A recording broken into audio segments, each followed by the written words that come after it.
তাদের মঞ্চগুলোতে কোরআনকে, সুন্নাহকে, শরিয়াকে, ইসলামকে, মসজিদকে, মাদ্রাসাকে, দ্বীনি প্রতিষ্ঠানকে, দ্বীন চর্চাকে যেভাবে তারা অত্যন্ত জঘন্যভাবে দীর্ঘদিন থেকে আক্রমণ করে আসছে, দেশের 90% বেশি মানুষকে আঘাত করতে থাকবেন, অবজ্ঞা করতে থাকবেন, তুচ্ছ করতে থাকবেন, কোন সমাজ এটা গ্রহণযোগ্য হতে পারে না। দুর্ভাগ্যজনকভাবে আমাদের সমাজে একটা শ্রেণীর মানুষের কাছে এটা গ্রহণযোগ্য এবং তারা এটার পক্ষে কিভাবে দাঁড়ায় আমার বুঝে আসে না। অতি সম্প্রতি যে এই লোকটাকে গ্রেপ্তার করাকে কেন্দ্র করে এই আলোচনা এখন তুঙ্গে উঠেছে, সেই লোকটার কয়েকটি উক্তি তার মুখে ভিডিও ক্লিপের মাধ্যমে আমি শুনেছি।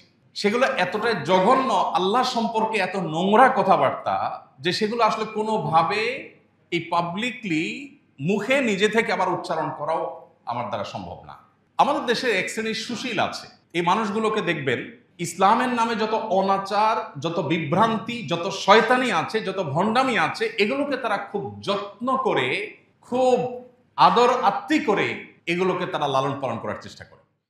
আমাদের বাংলাদেশের একটি দুঃখজনক বাস্তবতা হলো ধর্মের নামে প্রতারণা, প্রবঞ্চনা, ধর্মের নামে নানা রকমের ধোঁকাবাজি, এটা দীর্ঘদিন থেকে নানা সেক্টর থেকে হয়ে আসছে।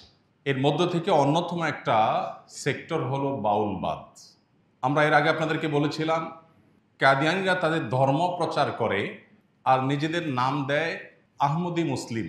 খ্রিস্টানরা এদেশে তাদের মিশনারি কার্যক্রম পরিচালনা করে অর্থ সম্পদ নানা কিছুর প্রলোভন দেখিয়ে সরলমনা, গরিব, অভাবী মুসলমানদেরকে খ্রিস্টান ধর্মে দীক্ষিত করে আর নাম দেয় ঈসাই মুসলিম। এই প্রতারণা এটা এই জন্য করা হয় যাতে সরলমনা, দিন সম্পর্কে সঠিক জ্ঞানের অভাব যে সমস্ত মানুষের মধ্যে আছে তারা যেন বিভ্রান্ত হন। ঠিক একই ধরনের একটি দুর্ভাগ্যজনক বাস্তবতা হলো দীর্ঘদিন ধরে আমাদের দেশে বাউলবাদের চর্চা নামে একটা চর্চা প্রচলিত আছে, যেটাকে আমাদের সমাজের অনেক মানুষ না জেনে না বুঝে ইসলামেরই একটা ভিন্ন ধর্মী আধ্যাত্মিক ধারা বলে মনে করেন। এই বাউলবাদ সম্পর্কে আমাদের মৌলিক ধারণা থাকা দরকার। এই বাউলবাদের চিন্তাধারা কি, তাদের মূল বিশ্বাস এর জায়গা বা তাদের কর্মপন্থা কি, পদ্ধতি কি, সেটি আমাদের জানা দরকার। প্রথমে আমরা বাউল শব্দ নিয়ে যদি একটু আলোচনা করি, বাউল শব্দ এটি কোত্থেকে এসেছে বা তাদেরকে কেন বাউল বলা হয়। এই আলোচনা প্রবেশের আগে আমি একটু বলি, আমি এই বাউলবাদ নিয়ে পড়াশোনা করেছি গত 15 বছর ধরে কম বেশি। বিভিন্ন বই পুস্তক এবং আর্টিকেল পড়ার পাশাপাশি তাদের নিয়ে নির্মিত বিভিন্ন ফিল্ম, যেগুলো তাদের মতবাদকে ভারতবর্ষে নানাভাবে মুসলমানদের মধ্যে অনুপ্রবেশ করাবার জন্য বিভিন্ন সময় রাষ্ট্রীয় পৃষ্ঠপোষকতায় করা হয়েছিল, সেগুলোর উপরে লেখাজোখারও টুকটাক সুযোগ বা তৌফিক আমার হয়েছে। এ কথা এই জন্য বলছি যে এটা কোনো ভাষা ধারণা বা নেটের দু একটা আর্টিকেল দেখে দেওয়া কোনো কথা না। আমাদের দেশে লোকসম্প্রদায়ের একটা সাধন ভজন গোষ্ঠী এই বাউল, এদের ব্যাপারে আমরা অনেকে জানি না যে এরা কোনো ধর্মগ্রন্থে বিশ্বাস করে না। তারা কোনো ধর্মগ্রন্থে বিশ্বাস করে না, তারা কোনো নবী রাসূলে বিশ্বাস করে না। এমনকি আল্লাহ সুবহানাহু ওয়া তাআলার মহান সত্তার যে বিশ্বাস ধারণা ইসলাম দিয়েছে সেটাতেও তারা বিশ্বাস করে না। আল্লাহর দেওয়া ওহী গ্রন্থ কোরআনে কারীমকেও তারা পালনীয়, মাননীয় মনে করে না। এক কথায় বললে ইসলামী শরীয়ত বা ইসলামী শরীয়তের অনুসরণ বলতে কোনো কিছু তাদের বিশ্বাসে, তাদের আচরণে, তাদের আচারে, তাদের আমলে নেই। এরা গ্রামগঞ্জে, মরুভূমিতে, লোকালয়ে বা লোকালয়ের বাইরে বিভিন্ন জায়গায় গান গেয়ে ভিক্ষা করে বিভিন্ন সময় বেড়াতো এবং বাংলাপিডিয়ার তথ্য মতে বাউল সাধনা মূলত নারী পুরুষের যুগল সাধনা। এবং এদের গানে, এদের কথাবার্তায়, এদের বিভিন্ন আলাপ আলোচনায় অত্যন্ত কৌশলে কিছু তারা আরবি শব্দের ব্যবহার করে, যেমন তারা আল্লাহ, রাসূল এরকম বিভিন্ন শব্দ তারা কিন্তু ব্যবহার করে। এই শব্দগুলো বেশিরভাগ ক্ষেত্রেই তাদের রূপক অর্থে ব্যবহার। এগুলো মূলত আমরা আল্লাহ বলতে যা বুঝি তারা সেটা বোঝে না বা সেটা তারা বোঝায়ও না। এ বিষয়ে তাদের নিয়ে যে সমস্ত গবেষকরা গবেষণা করেছেন, একটু ঘাটাঘাটি করলে বিস্তারিত আমরা পেয়ে যাব। আমার সময় খুবই সীমিত, খুবই অল্প সময়, এর মধ্যে আমি তাদের সম্পর্কে একেবারে মৌলিক কয়েকটা কথা বলে শেষ করবো ইনশাআল্লাহ। তাদের গানের মধ্যে আরবি শব্দের ব্যবহার, এগুলো দেখে সাধারণ মানুষ অনেক সময় বিভ্রান্ত হন, মনে করেন তারা মুসলমানদেরই একটা ধারা হয়তোবা। বাস্তবতা হলো যে এদের বিশ্বাস, আচরণ, সাধনা, পরম্পরা যেটা চলে আসছে এর সাথে ইসলামের কোনো সম্পর্ক তো নেই, বরং এটা ইসলামের সাথে সম্পূর্ণ সাংঘর্ষিক এবং বিপরীতমুখী। বাউল শব্দটি এটি অনেকের মতে এসেছে আরবি বাউর থেকে, যার অর্থ হলো স্বেচ্ছাচারী, বিশৃঙ্খল বা উন্মাদ। কেউ বলেছেন এটা সংস্কৃত বায়ু থেকে এসেছে, কারণ যে সমস্ত লোক বায়ু অর্থাৎ শ্বাস প্রশ্বাসের ক্রিয়ার সাহায্যে সাধনার মাধ্যমে আত্মিক শক্তি অর্জন করা যায় বিশ্বাস করেন, এদেরকে মূলত বাউল বলা হয় এবং সেখান থেকে তারাই বাউল। আবার কেউ কেউ বলেছেন সংস্কৃত বাতুল শব্দ থেকে বাউল এটার উৎপত্তি। অনেকে বলেছেন বাউর শব্দ থেকে বাউলের উৎপত্তি, অর্থ হলো এলোমেলো, বিশৃঙ্খল এবং পাগল। ডক্টর আহমদ শরীফের বরাতে উইকিপিডিয়ায় লেখা আছে যে বাউল তত্ত্ব বইটিতে তিনি বাউল ধর্মমত সম্পর্কে বলেন যে ব্রাহ্মণ্য, শৈব এবং বৌদ্ধ সহজিয়া মতের সমবায়ে গড়ে উঠেছে এই মিশ্র মত, যার নাম হলো নাথপন্থা। দেহতাত্ত্বিক সাধনাই হলো এদের লক্ষ্য। তাদের সম্পর্কে মৌলিক যদি কয়েকটি বিষয় আমরা আপত্তির জায়গা তুলে ধরতে চাই, এর ভিতরে একটা হলো যে তাদের মন গড়া ধর্ম বিশ্বাস এবং সাধন পদ্ধতি আছে। এরা ইসলামের প্রথাগত বিধিবিধান বা এবাদতে বিশ্বাস করে না। বাউলরা কোনো মসজিদেও যায় না, তারা কোনো মন্দিরেও যায় না। তাদের বিশ্বাস সৃষ্টিকর্তা নাকি নাউজুবিল্লাহ মানুষের দেহের মধ্যেই বাস করেন। তাদের মূল সাধনাই হলো মানুষের দেহ, অন্য কথায় বলতে গেলে যৌনতা। তাদের বিকৃত যৌনাচারের ফিরিস্তি এটা পাবলিক আলোচনায় মুখে উচ্চারণযোগ্য না। এখানে অনেক শিশু আছে, বিভিন্ন বয়সের মানুষজন আছেন। এমন এমন নোংরামো, এমন এমন রুচি বিকৃতির কর্মকাণ্ড তারা সাধনার নামে চর্চা করে প্রতিনিয়ত, যেগুলো আসলে মুখে উচ্চারণ করবার যোগ্য নয়। বাউলদের বিশ্বাস হলো সর্বেশ্বরবাদী। তাদের দেহ, কামাচার এগুলোই তাদের কাছে ঐশ্বরিক বিষয়। দেহের বাইরে তাদের কাছে কিছুই নাই।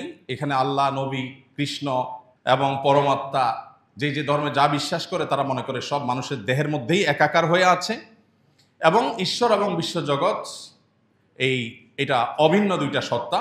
যখন কেউ সাধনার শীর্ষে আরোহণ করে, সর্বোচ্চ পর্যায়ে চলে যায়, সেক্ষেত্রে তখন সে নিজে ঈশ্বর হয়ে যায়, নাউজুবিল্লাহ, আনাল হক হয়ে যায়। সুফিবাদের একটা অংশের মতে দেহের মধ্যেই পরমাত্মার উপস্থিতি থাকার বিশ্বাস এটা তারা করে। এই জন্য তারা আলাদা করে আল্লাহ আছেন, আল্লাহর কোনো সত্তাতে নাউজুবিল্লাহ বিশ্বাস করে না। তাদের এই বিশ্বাস সম্পর্কে আরো বিস্তারিত জানতে পারবেন আপনি উপেন্দ্রনাথ ভট্টাচার্যের বাংলা বাউল 482 নম্বর পৃষ্ঠা, এবং আরো বিস্তারিত বিভিন্ন বই তাদের উপরে অনেকে লিখেছেন, অনেক গবেষক আছেন, সেগুলোতে বিস্তারিত আপনি পাবেন।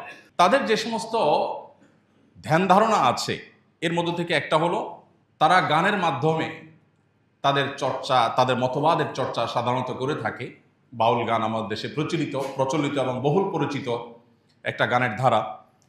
এই গানগুলোর মাধ্যমে তারা প্রায় সময় আমরা লক্ষ্য করব যে তারা আল্লাহকে, রাসূলকে, শরিয়াকে, কোরআন হাদিসকে এবং মসজিদকে, এমনকি কখনো কখনো হিন্দু ধর্মের বিভিন্ন বিষয়কে তারা কটাক্ষ করে, অবজ্ঞা করে, তুচ্ছ তাচ্ছিল্য করে নানা বক্তব্য দেয়। অতি সম্প্রতি যে এই লোকটাকে গ্রেপ্তার করাকে কেন্দ্র করে এই আলোচনা এখন তুঙ্গে উঠেছে, সেই লোকটার কয়েকটি উক্তি তার মুখে ভিডিও ক্লিপের মাধ্যমে আমি শুনেছি। সেগুলো এতটাই জঘন্য, আল্লাহ সম্পর্কে এত নোংরা কথাবার্তা, যে সেগুলো আসলে কোনোভাবে এই পাবলিকলি মুখে নিজে থেকে আবার উচ্চারণ করাও আমার দ্বারা সম্ভব না। সূরা নাসের একটা বিকৃতি তার মুখ থেকে শুনছিলাম, যেটা সে বহু আগে করেছে তার পুরাতন ভিডিওতে। সেখানে সে বলছে যে কুল রব্বিন নাসে, এখানে এত নাসে কেন? মূলত এই নাসে কুল রব্বিন নাসে, মালিকের নাসে, এসব নাসে বলে মূলত আমাদেরকে নাচতে বলছে। নাচতে, কোরআন নাকি নাচতে বলছে। নাচ এটা তো বাংলা শব্দ, আর সূরা নাস কোরআনে কারীমটা আরবিতে। কোথাকার জিনিস কোথায় এনে লাগিয়েছে? এই ভদ্রলোক সম্পর্কে অনলাইনে দেখেছি যে ক্লাস 5 নাকি পাস। আমি এটা ভেরিফাই করতে পারি নাই। যদি তাই হয়ে থাকে তাহলে ক্লাস 5 পড়ুয়া একজন মানুষ তিনি নিজেকে তাফসীর কারক হিসাবে সমাজে উপস্থাপন করছেন। এর চেয়ে লজ্জাজনক, এর চেয়ে দুর্ভাগ্যজনক একটা বাস্তবতা কি হতে পারে? আল্লাহ সম্পর্কে এমন ধৃষ্টতাপূর্ণ মন্তব্য, উক্তি তিনি করেছেন বিভিন্ন সময়ে। তার মধ্যে উল্লেখ করার মতো একটা জঘন্য উক্তি হলো যে সে আল্লাহর কথার নাকি ঠিক নাই, নাউজুবিল্লাহ। এই ধরনের উক্তি সে করছে এবং এটাকে আরো জঘন্যভাবে সে উপস্থাপন করছে, যেটা আমি তার হুবহু নকল করতে পারলাম না। আমাদের দেশে এক শ্রেণীর সুশীল আছে, এই মানুষগুলোকে দেখবেন ইসলামের নামে যত অনাচার, যত বিভ্রান্তি, যত শয়তানি আছে, যত ভণ্ডামি আছে, এগুলোকে তারা খুব যত্ন করে, খুব আদর আত্মি করে এগুলোকে তারা লালন পালন করার চেষ্টা করে। আমি এর আগে বলেছিলাম, গত জুমা বা তার আগের জুমায় বলেছিলাম যে আপনি প্রতিষ্ঠিত কোনো জুতা কোম্পানির পাশাপাশি একটা ছোট বড় যে কোনো জুতা একটা প্রোডাক্ট, একটা ফ্যাক্টরি, একটা কারখানা আপনি তৈরি করলেন, নতুন একটা ব্র্যান্ড আপনি বের করলেন। প্রচলিত নিয়ম কাগজপত্র সব অনুসরণ করে যদি আপনি করেন, তাহলে এটার ব্যাপারে কারো কোনো আপত্তি তোলবার সুযোগ আছে? কিন্তু আপনি যদি একটা প্রতিষ্ঠিত ব্র্যান্ডকে নকল করেন, হুবহু নামে যদি আপনি নকল বের করেন, সেটা পৃথিবীর সকল সমাজে অপরাধ কি অপরাধ না? হিন্দু একটা ধর্ম, বৌদ্ধ একটা ধর্ম, খ্রিস্টান একটা ধর্ম, বাংলাদেশে বহু চিন্তার মানুষ বসবাস করে। সাম্প্রদায়িক সম্প্রীতির সবচেয়ে উজ্জ্বল উদাহরণ দেশগুলোর মধ্যে একটা বাংলাদেশ। কিন্তু সেইখানে আপনি ইসলামের নামে এমন কিছু প্রচার করছেন, বলছেন যেটা ইসলামের কোর বিশ্বাসের সাথে আকাশ পাতাল পার্থক্য, এবং আপনি বলছেন সেটা তার নাকি মত প্রকাশের স্বাধীনতা। আমরা কে না জানি পশ্চিমা পৃথিবীতে পর্যন্ত ফাইটিং ওয়ার্ড বলতে একটা শব্দ আছে। আপনি যদি আমার বাবা মা তুলে গালিগালাজ করেন, আমাকে যদি আপনি এমন কোন শব্দ দ্বারায় আঘাত করেন যেটা শুনে আমি সংক্ষুব্ধ হব, তাহলে এরপর আমি যদি পাল্টা আপনাকে আঘাত করি, তাহলে বিচারে কাঠগড়া শুধু আমার বিচার হবে না, আপনারও বিচার হবে, কারণ আপনি আমাকে সংক্ষুব্ধ করেছেন। এই কমন বিষয়টা আমাদের দেশে তথাকথিত সুশীলদের একটা বড় অংশ তারা বুঝবার চেষ্টা করে না। এই ভদ্রলোক আবুল সরকার যে জঘন্য মন্তব্যগুলো দীর্ঘদিন থেকে করে আসছে, এবং বাউলা গানের নামে তাদের মঞ্চগুলোতে কোরআনকে, সুন্নাহকে, শরিয়াকে, ইসলামকে, মসজিদকে, মাদ্রাসাকে, দ্বীনি প্রতিষ্ঠানকে, দ্বীন চর্চাকে যেভাবে তারা অত্যন্ত জঘন্যভাবে দীর্ঘদিন থেকে আক্রমণ করে আসছে, তাতে যে এদেশের 90%-এর বেশি মানুষ আহত হচ্ছে, সংক্ষুব্ধ হচ্ছে, আঘাতপ্রাপ্ত হচ্ছে, এই বিষয়টা নিয়ে আমাদের আইন শৃঙ্খলা রক্ষাকারী বাহিনী, আমাদের প্রশাসন, আমাদের দায়িত্বশীল পর্যায়ের মানুষদের কারোর কোনো তৎপরতা আমরা দেখিনি। আপনি আমাকে অনবরত উত্ত্যক্ত করতে থাকবেন, আমাকে ক্ষুব্ধ করতে থাকবেন, ক্রুব্ধ করতে থাকবেন, এরপর আমি যদি কোনো রিয়্যাক্ট করতে যাই, তখন আপনি বলবেন আইন হাতে তুলে নিন। কেন? আমরা সবসময় বলি আইন হাতে কেউ তুলে নিবেন না, শরীয়ত আমাদেরকে সেটা শিখায় নাই। হ্যাঁ, আমাদের প্রচলিত আইন, আমাদের প্রচলিত বিচার ব্যবস্থা, আমাদের প্রশাসন মানুষের আস্থা সেভাবে অর্জন করতে পারে না, এটা দুর্ভাগ্যজনক বাস্তবতা। কিন্তু তার মানে এই না যে শরীয়ত আমাদেরকে বলেছে যার যার মতো আমরা সবাই যার রাস্তাঘাটে যার যার বিচার শুরু করবো। আমরা সেটা করতে সবসময় নিষেধ করি, কিন্তু একটা বাস্তবতা হলো যে আপনি একের পর এক আমার আল্লাহকে নিয়ে, রাসূলকে নিয়ে, নামাজকে নিয়ে, ইবাদতকে নিয়ে কটাক্ষ করবেন, অবজ্ঞা করবেন, বাজে মন্তব্য করবেন। আমি তো মানুষ, আমার শরীরে তো রক্ত মাংস আছে, আমার ইমানের তো একটা তাড়না আছে, আমি তো সহ্য করতে চাই, কিন্তু তো আপনি আমাকে সহ্য করে থাকতে দিচ্ছেন না। এখানে শুধুমাত্র কেউ যদি এ ধরনের মানুষের উপরে সংক্ষুব্ধ হয়ে আক্রমণাত্মক হয়, তাকে দোষী করা এটা রীতিমতো জুলুম। আর বিশেষ করে এই সমস্ত ইস্যুকে কেন্দ্র করে যদি দ্বিপাক্ষিক কোনো সংঘর্ষ হয়, তাহলে এক পক্ষকে দোষী সাব্যস্ত করা রীতিমতো জুলুম। কিন্তু এই জুলুমটা আমাদের দেশে হচ্ছে। প্রিয় ভাইরা আমার, এই বাউলবাদের যে সমস্ত তাদের চর্চাগুলো হয়ে থাকে, তাদের যে নোংরামিগুলো হয়ে থাকে, এর মধ্যে গত 25শে নভেম্বর, এই যে কদিন আগে দৈনিক যুগান্তর একটা নিউজ এসেছে যে হাসিনা সরকার নামে একজন মহিলা বাউল শিল্পী, তিনি পরিষ্কারভাবে বলেছেন যে নারী বাউল শিল্পীরা পুরুষ বাউল শিল্পীদের অনৈতিক আবদার পূরণ না করলে তারা বাউল গানের জন্য ডাক পান না। তাহলে এই ধরনের জঘন্য কর্মকাণ্ড যেখানে হয়ে থাকে বলে অভিযোগ উঠেছে, সেটা তদন্ত করা সামাজিক স্থিতিশীলতার জন্য সেটা খুবই প্রয়োজনীয় একটা উদ্যোগ। কিন্তু দুর্ভাগ্য আমাদের এই সমাজে কখনো আমরা এই সোজা পথে হাঁটতে খুব বেশি দেখি না, সবসময় বাঁকা পথে হাঁটতে দেখি। ওলামা একরামকে, আলেমদেরকে এক হাত নিতে পারলে যেন আমাদের দেশের এক শ্রেণীর মিডিয়া, এক শ্রেণীর সুশীল, তাদের যেন শান্তির ঘুম হয়, আর তাদের বিরুদ্ধে না করতে পারলে যেন পেটের ভাত হজম হয় না। প্রিয় ভাইরা আমার, লালনবাদ তাদের যে সমস্ত গান বাজনা আছে, এগুলোর মধ্যে আপনি দেখবেন সেখানে তারা মনে করে যে গান চর্চা এটাই তাদের ইবাদতের অংশ। তাদের গানে গানে হালাল হারাম নিয়ে কটাক্ষ করার মতো বিষয়গুলো আছে। এর মধ্যে একটা গুরুত্বপূর্ণ বিষয় হলো, আপনারা অনেকেই জানেন, বিগত সরকারের শুরুর দিকে একটি সিনেমা মনের মানুষ নামে প্রকাশিত হয়েছে এবং সেটা পাবলিশড হয়েছে। একটা বেসরকারি টিভি চ্যানেল সেটা বেশ গুরুত্বের সাথে প্রচার করেছে। আমি তখন দেশের বাইরে, সৌদি আরবে। আমার পরিষ্কার মনে আছে এই সিনেমাটা, এটা যখন আসে বাজারে, বিশেষ করে এটা সম্পর্কে একটু বলা দরকার, সুনীল গঙ্গোপাধ্যায়ের লেখা মনের মানুষ উপন্যাসে অবলম্বনে এটি তৈরি করা হয়েছে। আর এটি তৈরি করেছে কলকাতার গৌতম ঘোষ, আর আমাদের দেশের ইমপ্রেস টেলিফিল্ম আর কলকাতার গৌতম ঘোষ, এই উভয় পক্ষ মিলে এটাকে নির্মাণ করেছে। এই সিনেমার ব্যাপারে যে তাদের আগ্রহের জায়গাটা, কৌতূহলের জায়গা, তাদের যে বিশেষ প্রচারণার জায়গা, এটা আমাকে বিশেষভাবে চিন্তা এবং ভাবনার জগতে ডুবিয়েছে। আমি দেখলাম যে তখনকার ভারতের প্রধানমন্ত্রী এবং প্রেসিডেন্ট দুজনকে, মনমোহন সিং প্রধানমন্ত্রী ছিলেন আর প্রতিভা পাতিল তখন প্রেসিডেন্ট ছিলেন, উভয়কে এই সিনেমা দেখানো হয়েছে। এবং আমাদের দেশের জাতীয় ক্রিকেট দলের সদস্যদেরকে দেখানো হয়েছে তখনকার। এবং কাকরাইলের সিনেমা হল ভাড়া করে সংসদ সদস্যদেরকে এই সিনেমা দেখানো হয়েছে। তখন আমি একটু নড়ে চড়ে বসলাম, এটা তো সিনেমা না, সিনেমা তো এত গুরুত্ব পাওয়ার কথা না। দেশের আইন প্রণয়ন যারা করবে তাদেরকে সিনেমা দেখানোর মতলবটা কি, তো আমাকে জানতে হবে। তখন এটা আগাগোড়া আমি দেখলাম এবং খাতা কলম নিয়ে নোট করলাম। সেখানে অনেকগুলো জিনিস আমি নোট করেছি, 9-10টা পয়েন্ট, যেটা বলার মতো সময় আমার হাতে নাই। এটা নিয়ে আমি আর্টিকেলও লিখেছি, দেশের বাইরে, অস্ট্রেলিয়া থেকেও একটা অনলাইন নিউজ পোর্টালে, আর একটা দৈনিকে সম্ভবত এটা তখন প্রচারিত হয়েছিল।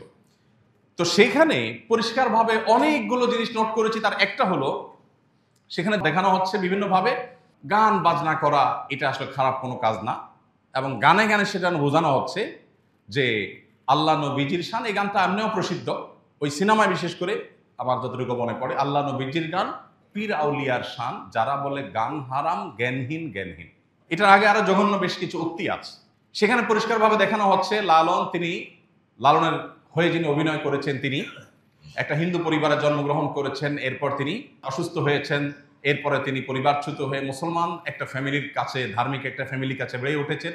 এটার কারণে আবার ফ্যামিলিতে যখন গেছে, মুসলমান ফ্যামিলিতে যেহেতু বসবাস করছে, এই জন্য তার জাত চলে গেছে, তাকে বের করে দিছে। এরপর থেকে তিনি জাতপাত এগুলোর বিরুদ্ধে, ধর্মচর্চার বিরুদ্ধে গিয়ে তথাকথিত মানব ধর্মের প্রচারণায় তিনি মনোযোগ দিলেন। এর বাইরে লালনবাদের এই আপনার কোন ধর্মের প্রতি তাদের কোনো প্রকার বিশ্বাস না থাকার ফলে তখনকার হিন্দু মুসলিম উভয় ধর্ম থেকে যখন তারা বাধাগ্রস্ত হয়েছে, তথাকথিত মানববাদের দিকে তারা ঝুঁকে পড়েছে। এদের কোরআনের প্রতি যে সমস্ত অবজ্ঞাগুলো আছে, সেগুলো আপনি ইউটিউব সার্চ করলে দেখতে পাবেন কি পরিমাণ অবজ্ঞা এবং বাজে মন্তব্য তাদের আছে। তাদের যে সমস্ত আপত্তিকর বিষয়গুলো আছে, এই বিষয়গুলোর ফিরিস্তি অনেক দীর্ঘ, আমার হাতে সময় একেবারেই নেই। আমি শুধুমাত্র আপনাদেরকে এইটুকু বলবো, তারা যে সমস্ত নোংরামির প্রচার প্রসার করছে, ঘটাচ্ছে, এগুলোর বিরুদ্ধে আমাদের সতর্ক হওয়া দরকার, সচেতন হওয়া দরকার। আমাদেরকে জানতে হবে তাদের সম্পর্কে, যে তারা আসলে কি ধারণা পোষণ করে, কি ধারণা তারা লালন করে। তাদের গানগুলোর মধ্যে একটা গানের কথা আমি আপনাদের উল্লেখ করতে চাই, লালন শাহ লালন গীতিকা খণ্ড 2। এখানে একটা গানের কলিয়া উল্লেখ করা হয়েছে, আদমে আল্লাহ না হলে পাপ হতো সেজদা দিলে, সেরেক গোনা যারে বলে এই দিন দুনিয়ায়। আদমে আল্লাহ না হলে পাপ হতো সিজদা দিলে, তার মানে আদমরা যে ফেরেশতাদের সিজদা করতে আল্লাহ নির্দেশ করেছেন, কোরআনে আছে, তারা বলতে চাচ্ছে নাউজুবিল্লাহ, আদমের মধ্যেই আল্লাহ ছিল, এই জন্য তো সিজদা করতে বলছে। তাদের যে দেহ সাধনা, এর পুরো জিনিসটাই হলো যৌনতা কেন্দ্রিক। এই জন্য লালন সাধকদের একজন সাধন সঙ্গিনীর দরকার হয়। সেই সাধন সঙ্গিনী পাওয়ার জন্য বিয়ে করার প্রয়োজন নেই, আরেকজনের স্ত্রী হইলেও চলে, তাদের কাছে পরকীয়া বৈধ। আমি ছোটবেলা বিশেষ করে যখন মাদ্রাসায় পড়ি, তখন যশোর, খুলনা এই অঞ্চলে কিছুদিন থাকার সুযোগ আমার হয়েছে। সেই সুবাদে তাদের বেশ কিছু আখড়া, তাদের কিছু কর্মকাণ্ড নিজের চোখে দেখার দুর্ভাগ্য আমার হয়েছে। তো সেগুলোর আলোকে বিস্তারিত কিছু কথা বলার ছিল, বাট সময় আমাকে সায় দিচ্ছে না। আমি শুধু এটুকু বলবো, তাদের যে বিকৃতি, যৌনাচার, এটা আর যা হোক কোনো সভ্য সমাজে গ্রহণযোগ্য হতে পারে না। গাঁজা এবং এই জাতীয় আরো নেশা জাতীয় দ্রব্য, এগুলো তাদের নিত্যদিনের সঙ্গী, আমরা সবাই জানি এবং ওপেন সিক্রেট। অবাক করা একটা বিষয় হলো, যেই তথাকথিত সেকুলার এবং নাস্তিকরা সব ধর্মের গোষ্ঠী উদ্ধার করবে, তাদের দেখবেন লালন বা এই আপনার বাউলবাদ, এটার ব্যাপারে তাদের বিশেষ আগ্রহ আছে। ডক্টর আহমদ শরীফের ইসলাম বিদ্বেষের কথা আমরা কেনা জানি, কিন্তু আপনি দেখবেন এই লালনবাদ এবং বাউলবাদ, এটা নিয়ে তার কোনো আপত্তি তো নাই, বরং পজিটিভ মন্তব্য। এবং তিনি একা নন, এরকম আরো যারা আছে তাদের সবার বুঝতে আর বাকি থাকে না। এটা মূলত নাস্তিকবাদকে প্রতিষ্ঠা করবার জন্য, সেকুলারিজমকে ভয়ঙ্করভাবে প্রতিষ্ঠা করবার জন্য আরেকটি আয়োজন, এবং সেখানে তারা এটা সহযোগীর ভূমিকা অবতীর্ণ হয়েছে। এই মানুষগুলো আলেম ওলামাদেরকে কথায় কথায় গালিগালাজ করবে যে আলেম ওলামারা দেশের বোঝা, তারা সমাজে কি করছে। অথচ এই বাউলরা সালাদ চট পরে, বিভিন্ন রকমের নোংরা ছেঁড়া ফাটা অস্বাস্থ্যকর কাপড় চোপড় পরে, হেন কোনো নোংরামি নাই, মলমূত্র পান থেকে নিয়ে হেন কোনো নোংরামি নাই যেটা তাদের এখানে করা হয় না। এবং এরা রীতিমতো সমাজের 100% বোঝা বলা যেতে পারে, শুধুই বৈরাগ্যবাদের মধ্যে তারা চক্কর খেতে থাকে এবং এর মধ্যে তাদের চক্র থাকে।